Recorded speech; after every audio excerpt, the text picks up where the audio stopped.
Makanan siap saji. Jadi rata-rata sekitar 6 sampai 10 ribu satu hari. Wah, betul. Seperti yang kami alami di Aceh, di Sumatera Barat, Sumatera Utara, itu sangat unik. Karena mereka tidak makan. Ada berhari-hari, berminggu-minggu tidak bisa makan.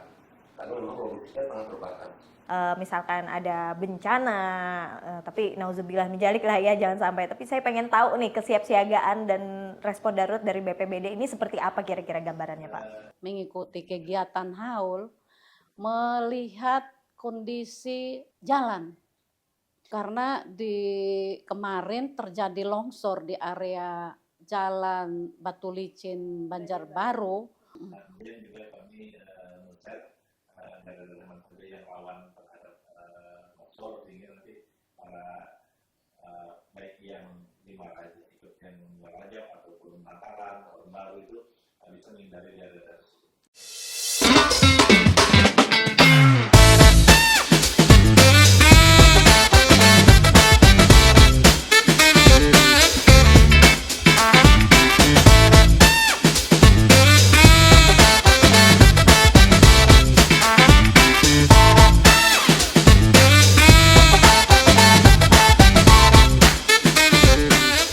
Kosan Heni, kopi santai bareng Heni.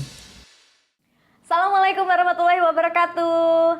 Halo, berjumpa lagi tentunya pemirsa di program kesayangan kita, apalagi kalau bukan di Kosan Heni, kopi santai bareng Heni. Dan spesial edisi kali ini sudah menjelang akhir tahun ya, jelang tahun baru juga. Kali ini kita akan menghadirkan sesuatu yang berbeda pastinya di setiap episodenya. Dan terlebih dahulu kita juga menyampaikan turut berbela-sungkawa kepada saudara-saudara kita yang saat ini sedang mengalami musibah bencana yang ada di Sumatera dan juga Aceh. Semoga saja saudara-saudara kita di sana bisa diberikan ketabahan dan juga badai itu cepat berlalu ya. Amin amin ya rabbal alamin. Baik, dan di sini saya sudah menghadirkan narasumber kita yang sangat luar biasa. Jadi hari ini saya tidak sendiri cantik karena ada satu orang lagi yang cantik selain saya di sini. Di sini saya mengundang Ibu Ottaweli Jenny Talo MSI. Beliau adalah Kepala Stasiun Meteorologi Samsudinor Banjarmasin. Halo Ibu. Selamat pagi. Selamat pagi Ibu. Sehat selalu Ibu? Puji Tuhan sehat, hari ini sehat meskipun di luar mendung. Di luar mendung sama sih Bu. Saya juga agak-agak ini Bu, kadang panas, kadang dingin, kadang sayang, kadang enggak gitu Bu. Nyambung ya. Baik, dan di sini saya juga menghadirkan Bapak Ahmadi Esos. Beliau adalah Kabid Penanganan Bencana Dinas Sosial Provinsi Kalimantan Selatan. Selamat pagi Bapak. Waalaikumsalam. Sehat Pak? Alhamdulillah. Saya dengar nih Bapak kayaknya kemarin habis terjun ke sana Pak ya? Tadi malam baru pulang. Oh, baru landing juga Pak? Oke. 18 hari di Tanah Aceh dan Padang, Sumatera Barat. Oh, gimana kondisinya Pak di sana Pak?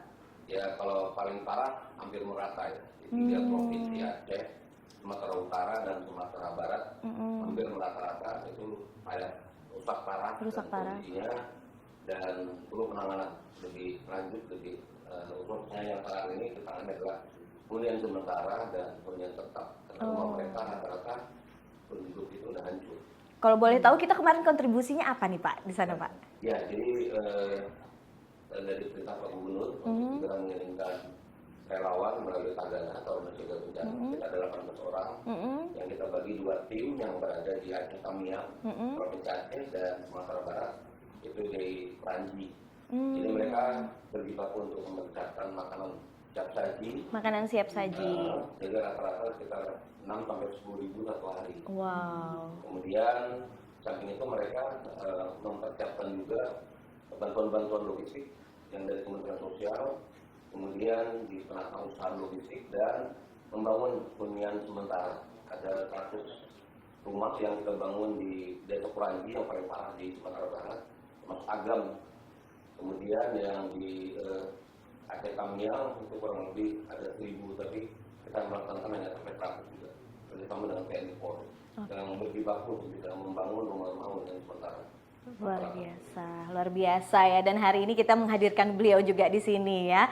Baik, dan satu lagi pastinya di sini kita juga menghadirkan Bapak Dr. Andes Gusti Yanuarno Rifai MSI. Beliau adalah Kepala BPBD Provinsi Kalimantan Selatan. Halo Bapak, sehat Pak? Selalu siap siaga pastinya Pak.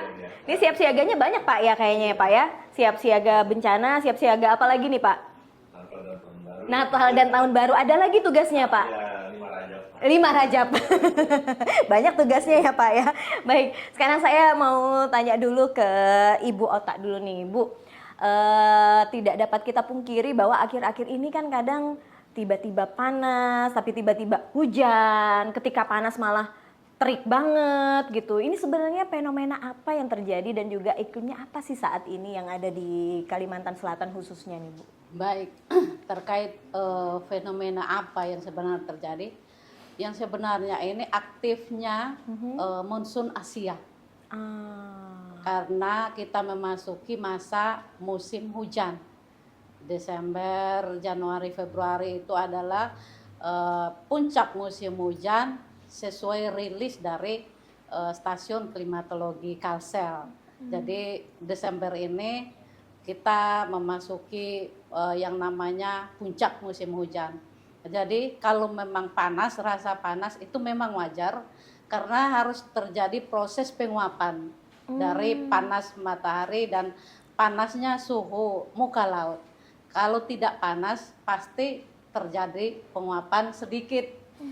Jadi itu harus didukung dengan panas yang mengakibatkan pengangkatan massa udara dan berkondensasi menghasilkan awan-awan hujan seperti itu. Jadi ya memang kita memang sudah masuk puncaknya musim hujan. Puncaknya musim hujan. Nah, menurut Ibu sendiri ini perlu kita waspadai, status kita itu seperti apa nih? Harus siap siaga bencana kah atau gimana nih sebenarnya? Kalau dari analisis kami, karena saya sebenarnya ranahnya cuma seminggu ke depan. Dan seminggu ke depan itu potensinya hujan sedang. Hujan sedang. Untuk seluruh wilayah Kalimantan Selatan. Ketika kami analisis mungkin akan terjadi hujan ekstrim, kami akan berkoordinasi dengan dalam hal ini BPBD sebagai pemerintah daerah untuk mengambil langkah ke depan entah status darurat atau apa. Tapi analisis kami masih dalam taraf sedang. Sedang, Iya. Ya, baik.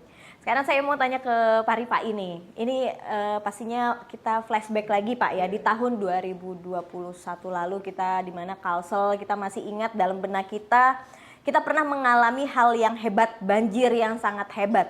Nah tentunya kita tidak mau kejadian itu terulang lagi ya Pak ya. Nah dari BPBD sendiri saat ini untuk mempersiapkan hal-hal tersebut atau di kemudian hari ini seperti apa nih Pak persiapannya? Baik, jadi dari BPBD itu sudah menyiapkan pertama regulasi, kemudian sarana prasarana, kemudian cost-cutting program.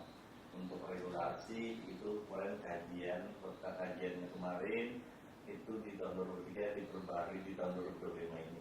Jadi masalah banjir, angin, puting beliung, longsor, kemudian cuaca ekstrim itu diperbarui tahun ini.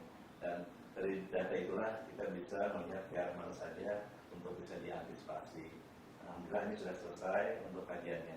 Nah kemudian untuk untuk yang sarana ini alhamdulillah tahun ini Pak Gubernur juga sudah dianggarkan itu menyiapkan untuk ada mobil untuk siap saji makanan. Oh ada juga nih ya, air bersih, baik.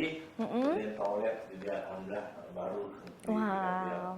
Untuk untuk persiapan. Kemudian untuk yang lainnya buffer stock juga kami sudah serahkan ke kabupaten kota untuk diberikan ke kantong-kantong kabupaten kota kalau misalnya terjadi sesuatu yang mendesak, jadi sudah siap kita seperti ini kan.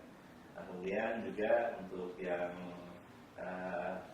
cost-cutting program ini kita dengan PUPR kemudian juga dengan balai itu koordinasi, misalnya itu ada peraturan MAS itu diperbesar, kemudian juga dengan dinas kehutanan itu juga dia menanam pohon untuk kembali untuk rehab ya. Nah kemudian kami juga dari petugas juga ada pelatihan-pelatihan.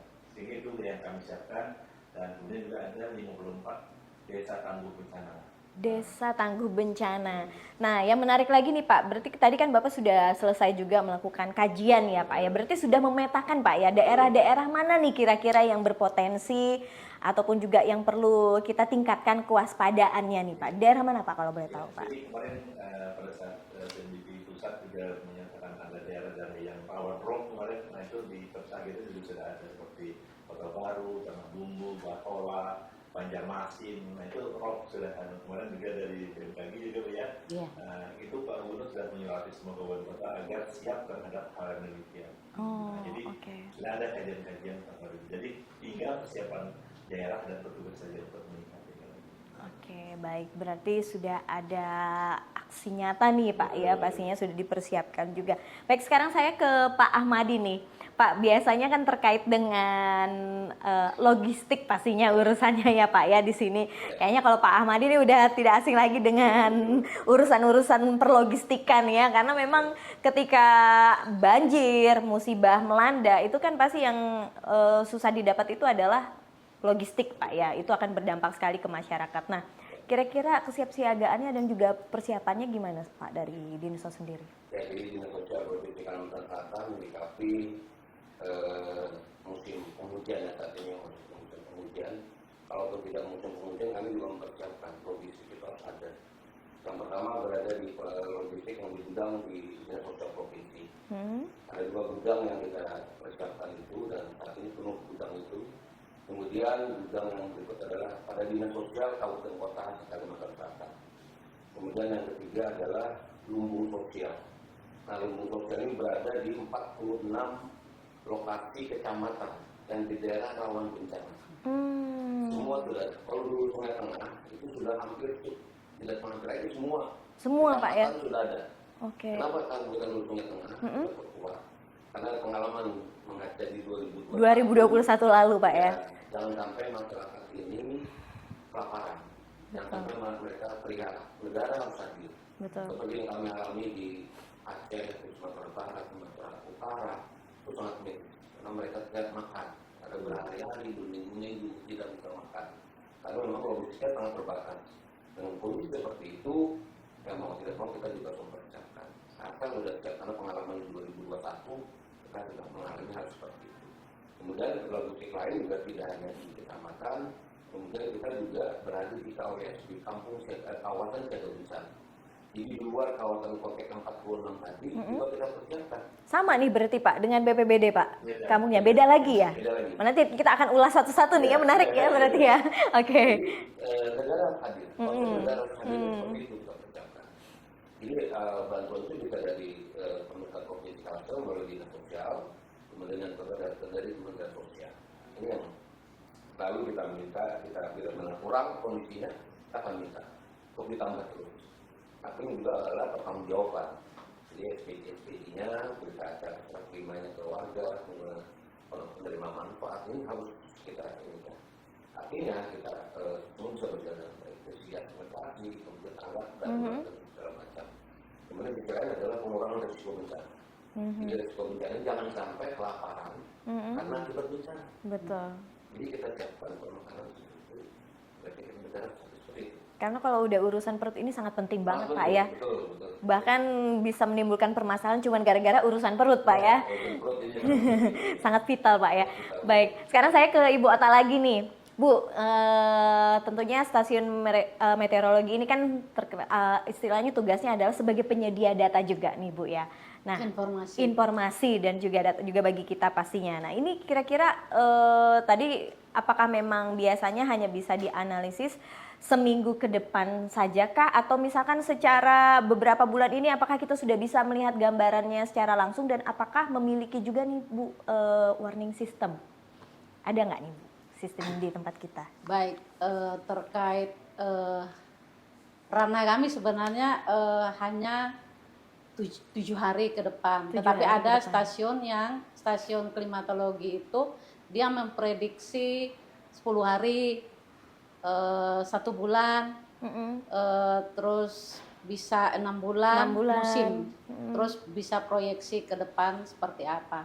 itu sebenarnya stasiun klimatologi itu diundang juga di sini biar secara detail menjelaskan, tapi nggak apa-apa saya menjelaskan bahwa prediksi iklim untuk wilayah Kalimantan Selatan itu saat ini tadi saya sudah jelaskan bahwa kita sudah memasuki masa puncak musim hujan dan sampai Januari Februari nanti. Dan untuk Maret April kita masuk musim pancaroba. Dan musim pancaroba ini kita akan menghadapi di mana terjadinya potensi angin puting beliung. Tapi untuk masa puncak musim hujan ini kita berhadapan dengan yang namanya potensi bencana hidrometeorologi, di mana terjadi potensi tanah longsor, banjir. Kalau untuk wilayah Kalimantan Selatan itu sendiri, saya rasa hanya banjir, genangan air, tanah licin, sama longsor. Untuk wilayah sini. Dan untuk sistem peringatan dininya, setiap ketika terjadi potensi cuaca ekstrim, kami secara intens akan mengeluarkan peringatan dini dan menyebarkannya melalui kanal media sosial kami, seluruh kanal, dan berkoordinasi dengan BPBD provinsi.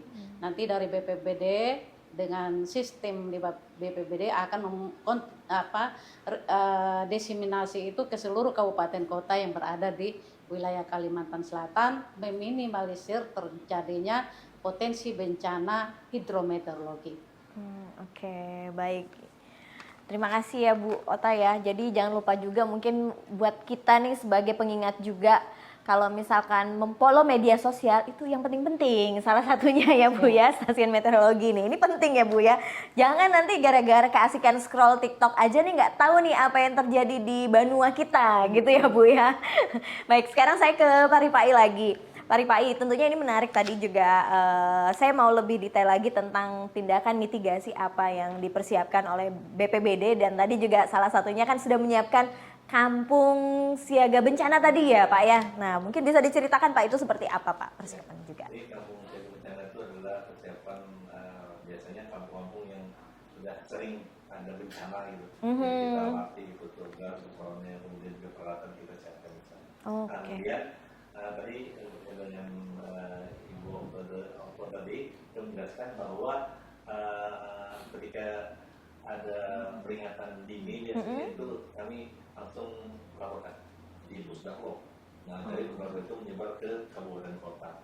Jadi misalnya seperti Rob kemarin ya Bu ya, nah itu ada instruksi gubernur akan daerah mana saja yang terjadi. Jadi seluruh kabupaten kota sudah siap. Jadi Pusdaklo itu yang setiap hari memberikan laporan yang infonya adalah dari BMKG.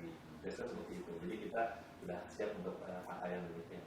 Oke. Kemudian dengan dinas sosial. Kami selalu berkoordinasi. Ini selalu bareng-bareng Pak ya? Oke, ini saling merangkul bersama nih ya. Bekerja bersama. Harus sama ya, baik. Jadi kita sering mengisi, misalnya kalau kami misalnya ada tenda, jadi makanannya dari dinas sosial, jadi saling berkoordinasi. Tapi biasanya kami melihat sesuatu itu apa sih yang terjadi di daerah itu. Contoh hari ini ya, untuk puting beliung yang puting beliung itu lagi ini juga Pak ya? Nanti kami akan masuk ke arahan Pak Gubernur. Kemarin ada sekitar 15 rumah katanya, nah itu nanti akan kita cek dengan SKP di perumahan, apa bisa dimasukkan menjadi rumah, bedah rumah, bantuan bedah rumah gitu Pak ya? Dinas sosial untuk support ininya, kemudian juga P3A ya untuk orang-orang misalnya yang terkena psikologi terhadap bencana ini dan anak-anak yang terdampak. Jadi kami berkolaborasi di sana. Oke, baik. Sekarang saya ke Pak Ahmadi lagi nih Pak. Kalau dari Tagana sendiri ataupun juga Dinsos sendiri, tindakan mitigasinya apa juga nih Pak? Boleh juga diceritakan juga, kalau tadi kan sudah diceritakan Pak Rifai juga tentang kampung siap siaga. Nah, beda lagi kan tadi saya pikir sama nih, ternyata tapi di mana ada BPBD ada juga di insosnya ya Pak ya gitu. Ini gimana nih Pak? Ya, baik Dinas Sosial Provinsi Kalimantan Selatan untuk menyiapkan mitigasi bencana itu tidak hanya petugasnya saja, tidak hanya relawannya saja di Dinas Sosial sama Tagana. Kemarin kita melaksanakan kegiatan CSR. Apa itu Pak?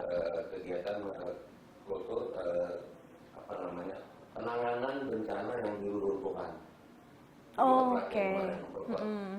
Memperkuat dari teman-teman Tagana itu melalui CSR. Ini baru pertama di Indonesia. Sudah Tagana yang mempunyai klarifikasi ini karena ketika penanganan di reruntuhan gedung ya, utamanya kemarin terakhir kita di Sidoarjo di pesantren, itu penanganan seperti ini bagaimana sih harus dilakukan? Apalagi yang manusia yang ada yang di bawah reruntuhan.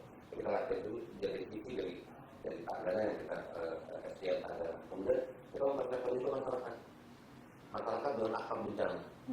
Jadi kita latih mereka yang pertama adalah melalui kegiatan peningkatan masyarakat melalui kegiatan kampung siaga bencana, kawasan siaga bencana.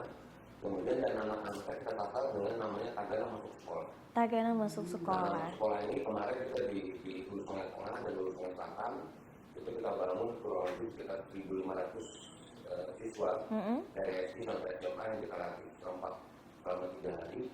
Nah ini memang ada rawan bencana yang mereka tinggal, namanya di Batu Laki, di Hulu Sungai Selatan, kemudian Kayu Rabah di Kabupaten Hulu Sungai Tengah. Ini kita persiapkan masyarakat ini. Nah, tidak hanya masyarakat, tapi anak-anak itu kita persiapkan. Karena anak-anak 3-4 hari mereka berada di sekolah. Ketika jadi bencana mereka harus mereka lakukan.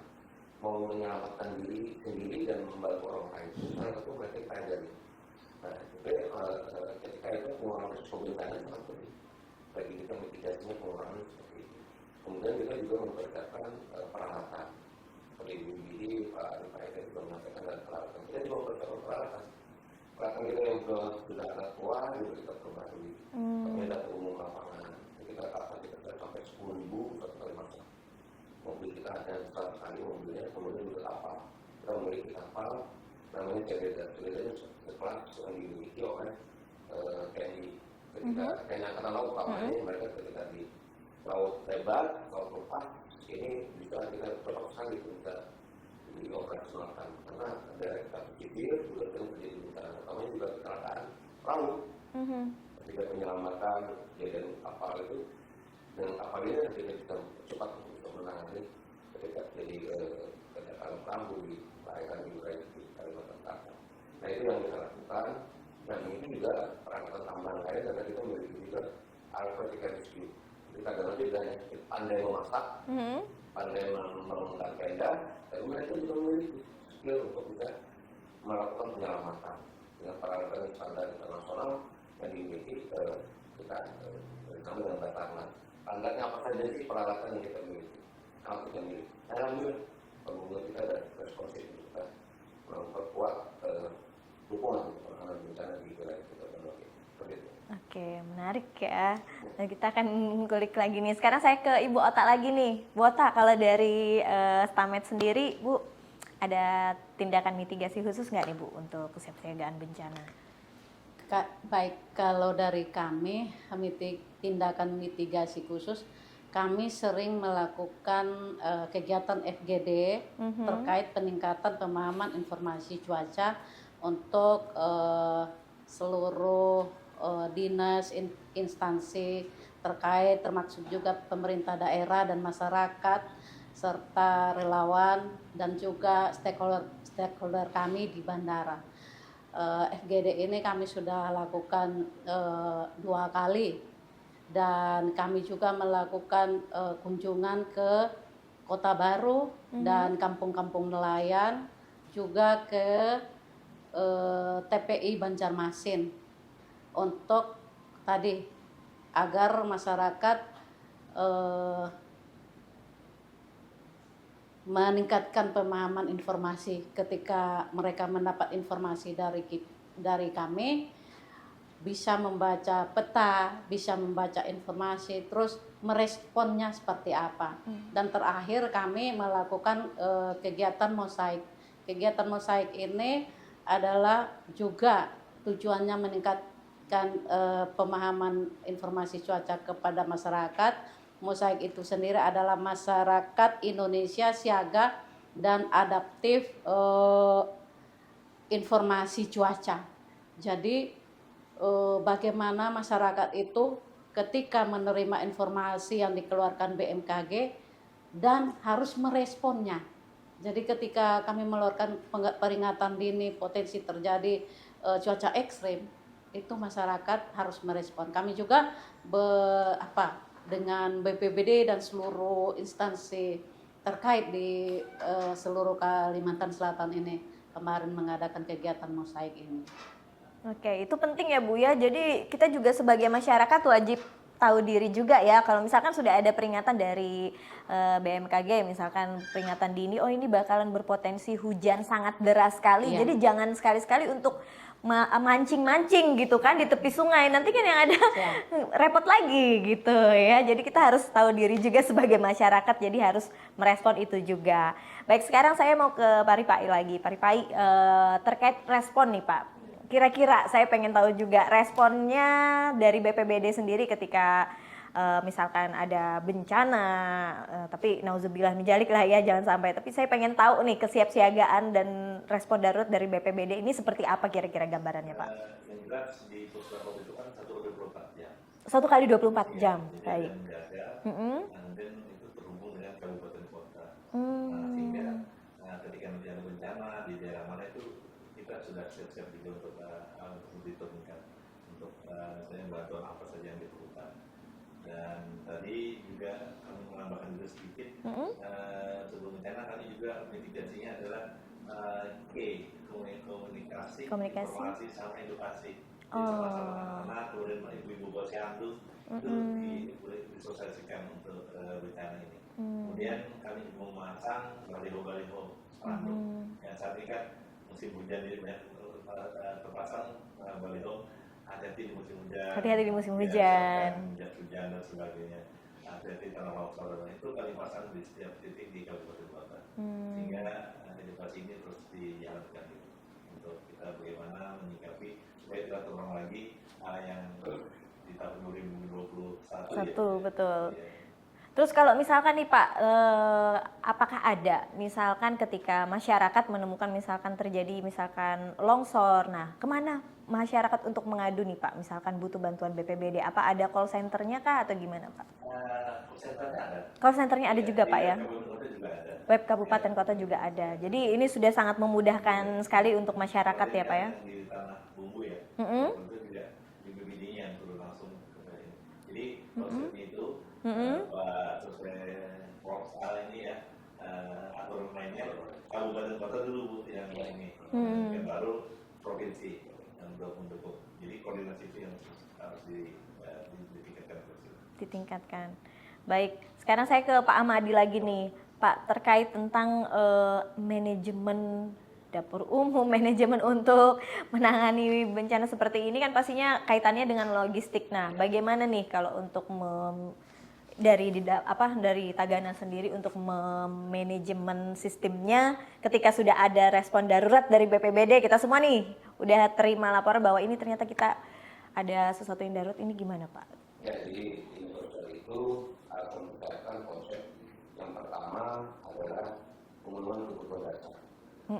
Pemenuhan kebutuhan dasar itu adalah pertama adalah pemakanan. Permakanan dulu. Ya, pemakanan. Ini jangan sampai para penyintas bencana ini kelaparan. Nah, kemudian yang kedua adalah kebutuhan dasar bencana ini adalah pakaian, sandal. Ini sangat penting. Kemudian yang ketiga adalah peralatan dapur keluarga. 3 hal ini yang harus terpenuhi. Tetapi bantuannya tidak langsung dibarengkan. Tidak. Jadi konsep kita adalah manajemen pertama adalah pemenuhan kebutuhan dasar, pemakanan dulu terpenuhi. Setelah itu baru pemakanan sandal.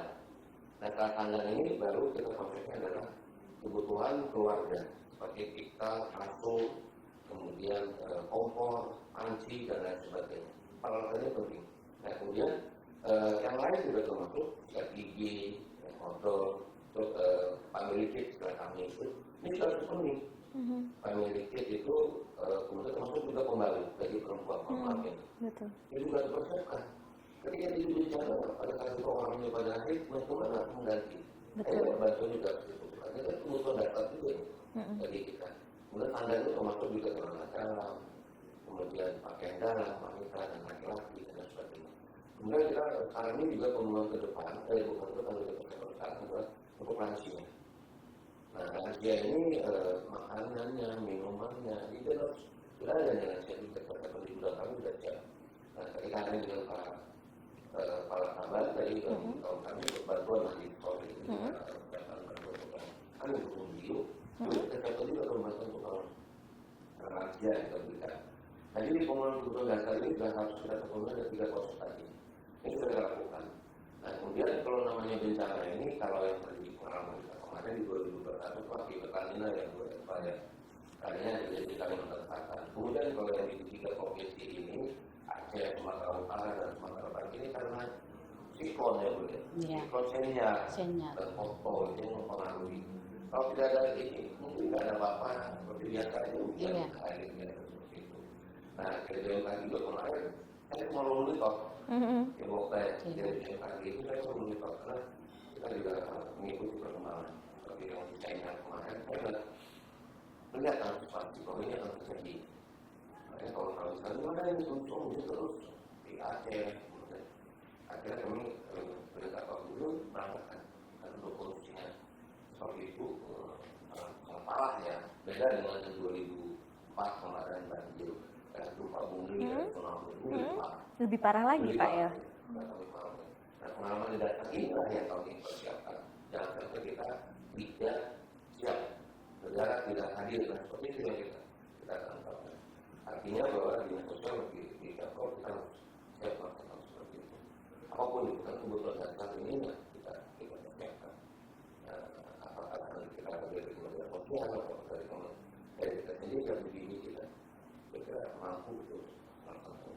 Oke. Baik, kalau begini ceritanya Pak, seluruh masyarakat juga pasti akan merasakan bahwa benar-benar negara itu hadir untuk kita semua ya. Jiwa heroiknya tuh terasa Pak sampai sini Pak. Pak Ahmadi berceritanya ini ya menggebu-gebu sekali ya. Baik, sekarang saya ke Pak Ripai.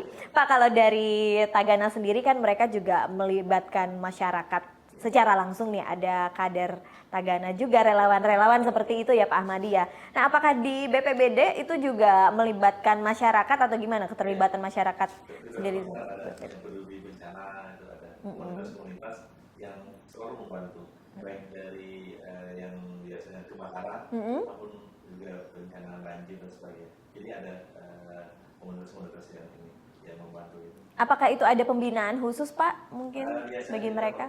FGD, dilibatkan, kemudian pada saat ada pelatihan dan sebagainya, itu yang kita inginkan.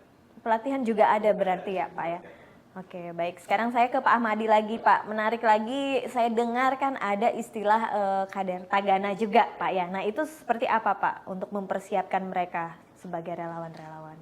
Ya, jadi kita itu ada namanya sahabat Tagana. Sahabat Tagana. Ya, sebelum mereka dilatih secara komprehensif, Tagana itu paling khusus. Ya, Tagana itu jenjangnya adalah Tagana muda, kemudian Tagana wira dan utama. Bagian dulu utama. Itu 3 hal ini yang kita latih secara khusus. Kalau yang utama ini kita kerjasamanya dengan Kopassus. Sampai saat ini. Jadi kita di kegiatannya di Jawa Barat, kemudian mereka berarti secara khusus di Kopassus menghasilkan yang ada ambil ketika terjadi bencana. Kemudian di situ ada sahabat Tagana. Sebelum mereka menjadi Tagana muda ya. Sebelum jadi Tagana muda mereka menjadi sahabat Tagana dulu. Oke. Dari PMI, dari relawan yang lain, dari Karang Taruna, pakai sosial masyarakat, atau relawan pemadam kebakaran dan sebagainya. Yang mereka ingin bergabung. Nah, ini baru kita akan nanti menjadi Tagana muda. Kemarin tahun yang lalu kita 200 orang mencetak Tagana muda. Memperkuat pertama. Total Tagana ada 1.200 sekian dari Skalsel. Tersebar semua Kalimantan Selatan. Jadi kita persiapkan. Tadi kita di bencana mereka ini kan yang pionir-pionir kita di lapangan. Jadi kita di bencana mereka itu yang mempersiapkan kita, sampaikan informasinya dari BPBD, kemudian dari lokal, dari BPBD. Artinya bahwa ini sudah siap dulu. Nah, 1 jam mereka dalam Palembang mereka sudah ada di lapangan. Ini yang kita targetkan. Itu 1 jam, itu mereka sudah ada berapa? 4 rumah. Jadi mereka sudah melakukan apapun yang dibutuhkan apa yang namanya asesmennya atau yang harus dilakukan. Nah ini ada 2 hal yang kita lakukan. Jadi seperti itu yang dilakukan langkah-langkah strategi jalur darurat ini. Oke, baik. Sekarang saya ke Bu Ota lagi nih. Bu, besok kan udah Natal, Bu ya. Besok Natal, kemudian juga nih agenda kita nih panjang. Ini kayaknya sempat nih seminggu Ibu memprediksikannya. Terus juga belum lagi kita di Kalimantan Selatan juga yang tidak kalah pentingnya, kita akan menghadapi 5 Rajab ya, yang pastinya ini juga adalah agenda tahunan yang dimana ini penting sekali juga bagi kita karena begitu banyaknya masyarakat yang antusias untuk kegiatan ini. Nah, menurut Ibu di momen-momen penting ini nanti gimana nih Bu? Prediksi cuacanya Bu? Masih hujan besok Bu? Baik, tadi saya dari awal sudah jelaskan bahwa prediksi kami seminggu ke depan itu berpotensi hujan sedang. Sedang saja Bu Di ya? wilayah Kalimantan sedang itu bisa berdampak, Mbak, karena tanah kita ini sudah jenuh. Karena Oke. kebanyakan tanah gambut, terus sungai. Berarti kan ketika ada penambahan intensitas hujan, meskipun sedang, pasti akan terjadi genangan dan banjir di area-area yang memang berpotensi banjir. Misalkan memang di daerah Martapura dekat Haul itu kan sungai di situ. Jadi ketika ada penambahan intensitas hujan sedang, pasti akan terjadi peningkatan debit air sungai di area di sekitar itu. Dan ya saya jelaskan bahwa memang sudah potensi hujan sedang. Jadi waspada terhadap masyarakat yang akan datang di kegiatan haul. Kami dari BMKG sendiri memberikan informasi jalur darat juga. Jadi saya cek tadi untuk jalur darat wilayah Kalimantan Selatan itu hampir seluruhnya itu hujan ringan dan sedang. Jadi saya menghimbau kepada seluruh masyarakat yang ingin mengikuti kegiatan haul, melihat kondisi jalan. Karena kemarin terjadi longsor di area jalan Batu Licin Banjarbaru, jadi harus mengecek informasi cuaca yang dikeluarkan oleh BMKG. Ketika hujan ekstrim, pasti ada potensi-potensi dampak yang akan terjadi. Misalkan tadi saya jelaskan bahwa akan terjadi longsor, akan terjadi tadi kan puting beliung Bapak yang terjadi. Harusnya puting beliung ini terjadi di musim pancaroba, tetapi saat ini terjadi di puncak musim hujan. Kenapa terjadi di puncak musim hujan? Karena angin ini berasal dari awan-awan CB yang tumbuh, yang timbulnya sesaat dan berdampak pada skala kecil. Jadi mungkin hanya tadi ada beberapa rumah tapi merusak fasilitas rumah itu sendiri. Dan masyarakat yang berkendara motor berhati-hati, jalannya licin dan potensi pohon tumbang. Jadi ada juga beberapa bulan lalu orang meninggal di sekitar daerah Pegunungan Meratus melintas pada kondisi hujan, pohon tumbang dan kena.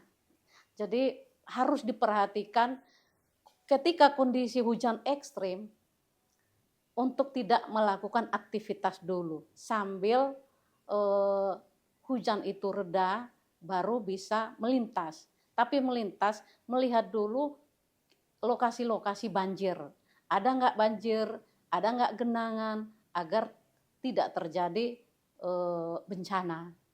Harapan saya nanti juga sampai di Desember nanti, Januari nanti kan masih puncak musim hujan, agar waspada terhadap dampak-dampak bencana yang saat mungkin terjadi, tapi harapan kita tidak terjadi ya untuk wilayah Kalimantan Selatan. Dan masyarakat yang terutama berada di sungai, bantaran-bantaran sungai, terhadap potensi peningkatan debit air. Jadi harus waspada terhadap peningkatan debit air itu sendiri. Jadi saya rasa responnya apa masyarakat itu mungkin harus mendengar arahan dari BPBD. Ketika BPBD kan pasti berkoordinasi dengan kami. Saya salut kepada BPBD di Kalimantan Selatan, benar-benar bagus kinerjanya. Karena apa? Ketika mendapat informasi cuaca dari kami, pasti akan merilisnya atau mendesiminasinya ke seluruh kabupaten kota yang berada di Kalimantan Selatan. Dan setiap kabupaten kota ketika ada kejadian bencana pasti akan melaporkannya lagi ke gubernur dan juga ke kepala BNPB. Jadi sangat-sangat bagus di sini, kolaborasi yang sangat bagus antara semua instansi dalam kaitan penanganan bencana di Kalimantan Selatan. Harapan saya kegiatan haul dan kegiatan Nataru akan berjalan lancar tanpa ada bencana di wilayah Kalimantan Selatan. Amin. Kita doakan bersama ya. Tapi yang pastinya berarti kita dapat menarik kesimpulan seperti apa yang tadi sudah disampaikan Ibu Ota, karena akan ada peningkatan debit air, otomatis kita sedia payung sebelum hujan. Sudah pasti ya. Jangan. Dan juga kan tadi potensi puting beliung kan terjadi kemarin. Jadi masyarakat dihimbau yang memasang-masang tenda yang berada di sekitar haul itu Jangan dekat-dekat dengan pohon Bu ya. Pasangnya itu harus kuat. Kuat juga. Ketika ada angin kencang, jadi tidak berdampak untuk sarana prasarana yang ada, orang-orang di sekitar situ. Ketika terangkat tenda-tenda itu kan pasti berdampak terhadap orang yang berkerumun di situ, seperti itu. Oke, baik. Sekarang saya ke Paripai, Pak, dari BPBD sendiri nih Pak, untuk menjelang Nataru dan juga tadi untuk 5 Rajab, haul Gurus Kumpul ini gimana persiapannya juga Pak? Jadi mungkin kami sampaikan, kami selalu berkoordinasi terus dengan BMKG terkait menjelang akhir tahun ini, dengan juga peringatan 5 Rajab nanti, dan kemarin sudah disampaikan ada 5 hari ke depan, dan ternyata untuk tanggal 27-29 itu masih hujan. Nah itu makanya tadi kami memberikan pada apa supaya untuk mempersiapkan, misalnya tadi untuk yang sepeda motor pakai jas hujan, kemudian tenda-tenda harus kuat gitu. Nah kemudian juga kami men-set daerah-daerah mana saja yang rawan terhadap longsor, sehingga nanti para baik yang 5 Rajab, ikut yang 5 Rajab ataupun Natalan atau baru itu bisa menghindari daerah-daerah tersebut. Kemudian kami juga di setiap titik sungai itu kami memasang peringatan dini untuk rem kanan, rem 3 kemarin. Nah, kemarin pernah kami lihat air debit naik gitu, naik ke siaga. Banyak yang kaget gitu. Karena apa? Karena debitnya sudah naik gitu. Ya. Tapi kemarin kembali turun lagi. Jadi itu yang kami setiap sungai yang ada di Balakan, Tamalong, Martapura itu ada CCTV-nya. Jadi kami di kantor bisa melihat ini kondisi airnya naik. Jadi ini daerahnya harus waspada. Itu yang kami lakukan. Oke, barangkali nanti next ke depannya juga bisa kita tambahkan toa juga Pak. Siapa tahu nanti sistem kita semakin canggih, jadi jangan dekat-dekat dengan sungai gitu ya. Bahaya juga. Mungkin dari Dinas Sosial sendiri untuk jelang Nataru persiapannya dan juga 5 Rajab ini gimana Pak? Ya, jadi di sosial untuk sampai saat ini ya memiliki posko juga untuk kontak. Ini untuk monitor dan di dalam BPBD juga mempersiapkan. Kita mempersiapkan daerah mana yang kalau memang sudah terjadi apa yang kami lakukan itu sudah SOP kami dan sudah jelas bahwa harus betul lapangan. Kemudian itu Nataru juga berlaku juga maksudnya momen Raya ini. Kami sudah mempersiapkan mulai hari ini mereka membangun sampai ada karena ada 2 titik yang sudah di pemerintah provinsi Aldo 5 pos. 2 di kami yang bertanggung jawab Baik. di 2 kami. Jadi 2 pos ini kita persiapkan mulai hari itu dan langsung juga tadi udah warning dari bongkar kita akan perkuat ya. Dan sangat membahayakan kalau itu sudah untuk tenda itu karena kita mesti semua ya. Kalau itu sudah besar seperti ini jatuh ke kepala para jamaah jadi korban jadi bencana jadi musibah kan. Karena itu kami betul kita mengingatkan untuk tarik diperkuat. Kemudian kami juga berkaitan untuk makanan di 2 titik tadi tanggung jawab dan biji ada 10.000 makanan saja kalau kita bisa pertemuan para jamaahnya kegiatan tahun momen 5 dan 28 ya 28 Desember. Karena tahu kami hanya pos-pos kami kita persiapkan. Termasuk tim SAR kami sini juga ada berada di pinggiran sungai kapal kami juga siap untuk pastikan 24 jam. Oke, menunya apa Pak kalau boleh tahu Pak? Oh, malah nanya menunya, penasaran ya. Goreng itu kami kerjakan pada hari-harinya tanggal 28 Desember hari-harinya untuk memenuhi mereka. Kemudian juga kami kerjakan makanan tambahan itu adalah nasi mami.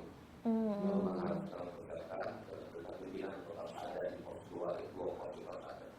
Kemudian kami dalam makanan lain karena Amin 2 kami juga tetap makan ada 1.000 makanan kami kerjakan. Amin 2 kemudian Amin 1 1.000 lagi makanan sama dengan para petugas-tugasnya yang harus memiliki tadi momen 5 raja itu yang kami persiapkan karena di momen seperti itu jamaah bukan berdatang Amin 7 mungkin belum berdatang kita persiapkannya kita minta dalam Amin 2 untuk makanan yang mereka datang untuk persiapkan 3 kali makan gitu kalau mereka hadir 3 kali makan 3 kali makan 3 kali makan sehari ya untuk 3 hari-hari 3 kali makan juga sampai plus 1 jadi berhaul setelah harga kegiatan 5 raja itu harusnya kita dapat peluang kadang-kadang zaman belum nyari ke tempat kita lagi seperti Pak kalau bisa makan ada makanan kita kalau kami itu kalau kami sudah pengalaman tahun lalu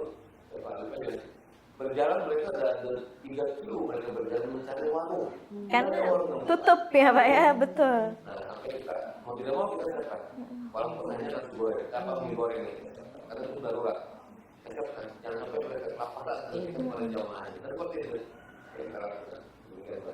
Oke, baik. Mungkin tambah sedikit untuk dinas sosial BBD kan untuk titiknya di daerah yang dekat ya di daerah Sekumpul di depan ada Fajar Harapan sama di Fajar Serta.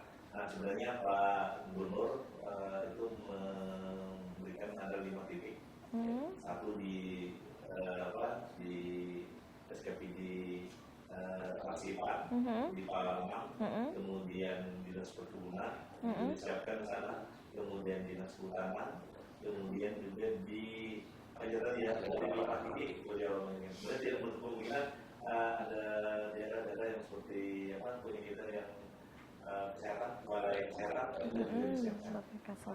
Kemudian juga mobil semua disiapkan. Jadi yang makan tadi sudah disiapkan dari beberapa. Pokoknya kata beliau jangan terulang tahun lalu yang terulang dan sebagainya. Jadi disiapkan tadi sebelum pelaksanaan dan sesudah pelaksanaan. Oke, baik. Amin. Yang sesuai dengan yang dikendaki ya Pak ya. Baik, soalnya kemarin kan berbicara soal dapur umum kan kemarin soalnya ada trial dapur kan Pak ya. Makanya saya tanyain tadi Pak menunya apa gitu kan. Saya penasaran soalnya saya belum coba soalnya Pak. Coba ya Pak ya.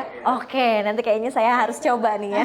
Tapi coba dalam keadaan yang baik-baik aja ya. Pokoknya jangan sampai ada bencana di tempat kita ya. Amin.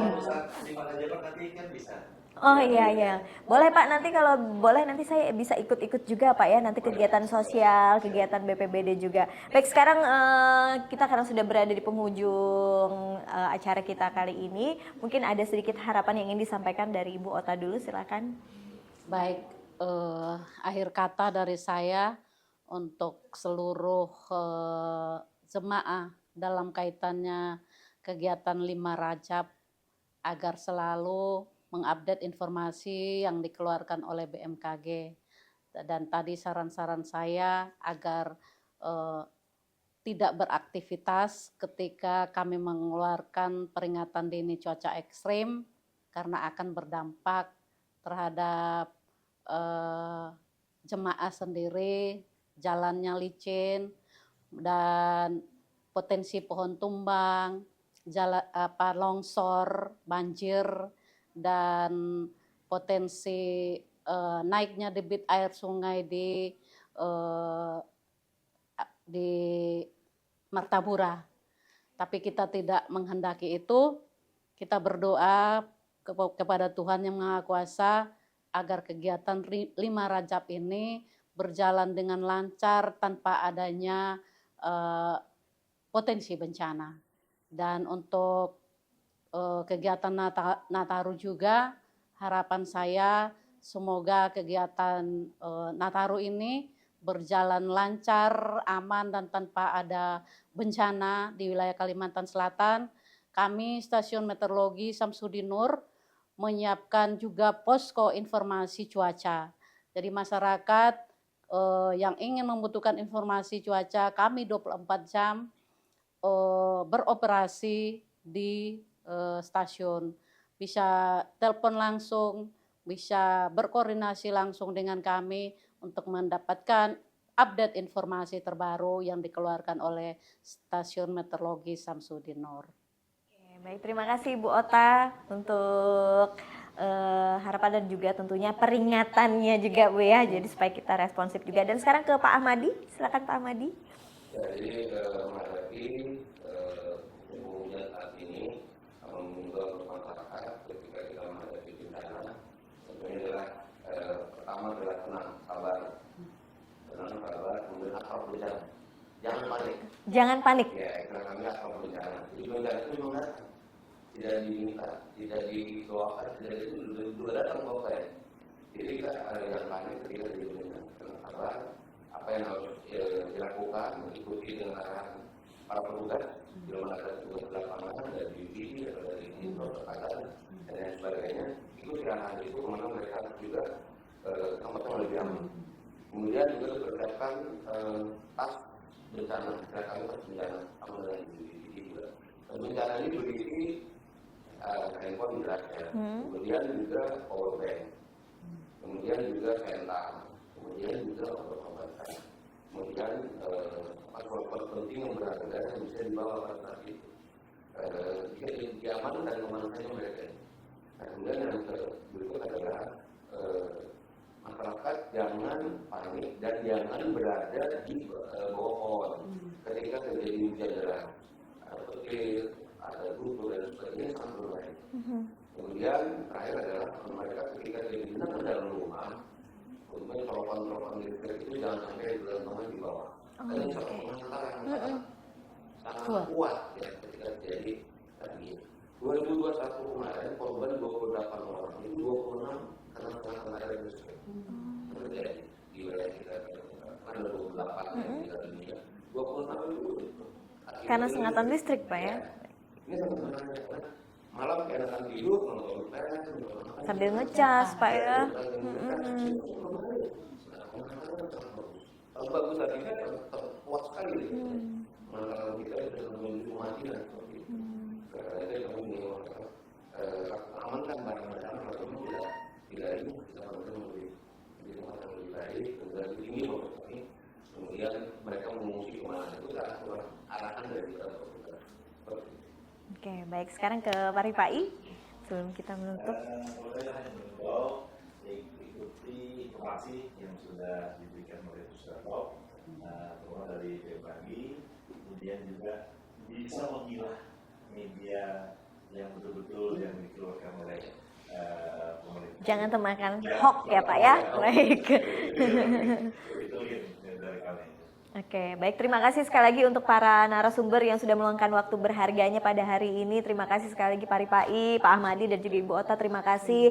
Dan pastinya terima kasih juga untuk seluruh pemirsa yang selalu setia tentunya untuk menyaksikan program Kosan Heni Kopi Santai Bareng Heni, dan semoga saja tayangan hari kali ini juga akan memberikan inspirasi dan juga kewaspadaan bagi kita semua. Semoga saja kita selalu siap siaga juga untuk menghadapi segala sesuatu, dan tapi kita doakan bersama semoga saja tidak ada bencana yang ada di Kalimantan Selatan ya. Semoga kita semua selamat ya. Saya ada pantun dulu nih spesial nih ya. Kali ini saya punya pantun. Ke Martapura membeli intan. Cakep. Waduh, Abu Ngasa. Intan berkilau indah di tangan. Mari waspada bencana di Kalimantan. Siaga sedia sebelum datang rintangan. Ada lagi satu deh, boleh ya. Perahu jukung membelah muara. Singgah sebentar di pasar terapung. Jangan menunggu bencana membara. Mari mitigasi dengan gotong royong. Terima kasih sekali lagi. Jangan lupa saksikan terus program Kosan Heni tentunya di episode selanjutnya. Akhir kata, wassalamualaikum warahmatullahi wabarakatuh. Sampai jumpa.